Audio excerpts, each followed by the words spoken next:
ایک تندور والا تھا جو 5 روپے میں روٹی بیچتا تھا۔ اسے روٹی کی قیمت میں اضافہ کرنا تھا، لیکن بادشاہ کی اجازت کے بغیر کوئی اس کی قیمت نہیں بڑھا سکتا تھا۔ تو وہ بادشاہ کے پاس گیا اور کہنے لگا، بادشاہ سلامت، مجھے روٹی کی 10 روپے کرنے ہیں۔ بادشاہ نے کہا، 30 روپے کی کر دو۔ تندور والے نے کہا، بادشاہ سلامت، اس سے شور مچے گا۔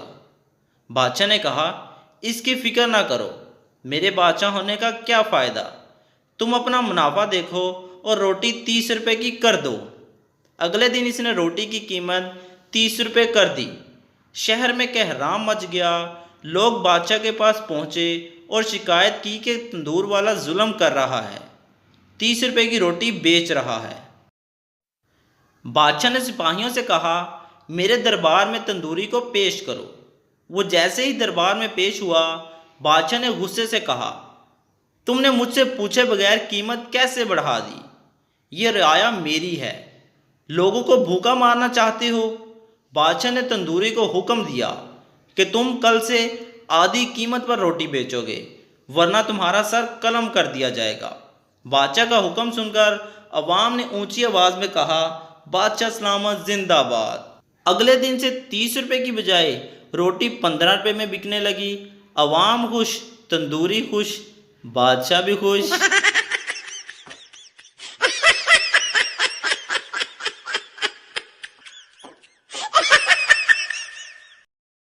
ایک شیخ نے بیمار ملازم کو حکم دیا کہ جاؤ بازار سے دودھ خرید لاؤ۔ ملازم نے کہا، جناب، مجھے بہت تیز بخار چڑھا ہوا ہے اور ٹانگوں میں بہت درد ہے، 2 قدم بھی نہیں چل سکتا۔ مالک نے اس سے کہا، کوئی بات نہیں، تم آرام کرو، میں خود بازار سے دودھ خرید لاتا ہوں۔ لیکن جاتے جاتے کہا، میں بازار جا رہا ہوں، لیکن جوتے تمہارے پہن کے جاؤں گا، میرے گھس جائیں گے۔